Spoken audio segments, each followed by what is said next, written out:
আমাদের এখানে phone allow না। আমাদের সামনে অলরেডি যে সিসি ক্যামেরা আছে, আমাদের এখানে ফোন এলাও না। আর হচ্ছে যে ফোন নিয়ে আসে ঠিক আছে, কিন্তু ওপেনলি আর দিনে কোনো ফোন ব্যবহার হয় না। এখন বাকি নাইটে কি হয়েছে না হয়েছে সেটা নাইটে যারা আছে তাদের জিজ্ঞেস করতে। আমরা তো মর্নিং শিফটে আসছি, আমরা কি বলবো বলেন? মর্নিং শিফটে আপনারা অ্যাক্টিভ আছে মারা যেতে দেখেছেন অথবা না, আমরা দেখি নাই। তবে এটা হচ্ছে যে আমরা রাতে তো সব এনআইসিউতে পাঠাইছে। সকালে যে বাচ্চাগুলো এখানে ছিল এনআইসিউতে থেকে ডাক্তার এসে দেখে গেছে, বাকিগুলো নিয়ে গেছে অবজারভেশনে রাখার জন্য 1-2 ঘন্টা। এখানে সবগুলোকে নিয়ে যায় নাই, 2-3 জন করে নিয়ে গেছে। পরে বলছে যে 2-3 ঘন্টা অবজারভেশনে রেখে ওদের ছেড়ে দিবে। এখন কয়জন মারা গেছে এটা বলতে পারবো না, এটা হচ্ছে যে এনআইসিউ থেকে বলতে পারবো। মোট বাচ্চা ভিতরে ছিল 11 জন। 11টা বাচ্চা থাকলে তো 11টা পেশেন্টই থাকবে, তাই না?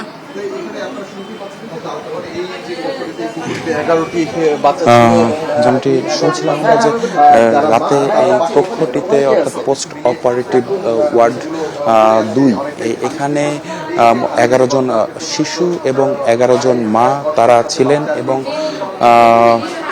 এই ঘটনার পরে কিন্তু আসলে যারা আর কি যাদের অবস্থা গুরুতর ছিল তাদেরকে নিয়ে যাওয়া হয়েছে এনআইসিতে।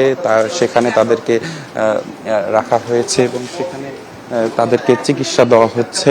এবং আমরা আরেকবার একটু এই পোস্ট অপারেটিভ রুমের ভেতরে ঢুকতে চাই। এবং আমরা যতটুকু কথা বলে জানতে পেরেছি স্বজনদের সাথে যারা এখানে অবস্থান করছিলেন, এই হাসপাতালে চিকিৎসা নিয়েছেন, তাদের থেকে একটু আমরা নানান ধরনের অভিযোগ আসলে পেয়েছি যে এই অব্যবস্থাপনার পাশাপাশি তারা বলেছেন যে এই যে হাসপাতালে যারা কর্মরত ছিলেন তাদেরকেও আসলে তাদের নানা অব্যবস্থাপনার কথা কিন্তু তারা অভিযোগ করেছেন। একটু আমরা কথা বলতে চাই যে কখন ঘটনাটি ঘটেছে আপনার?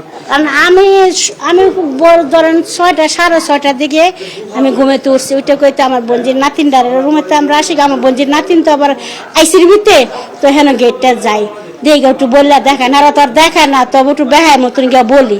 আর আজকে 24 ঘন্টা আজকে দেখাবো 12টা, আবার কালকে 12টায় দেবো, আর দেখায় না। পরে আইসা দেখি কি রুগী একটা করে ঢুকায় আর মরার খবর আসে।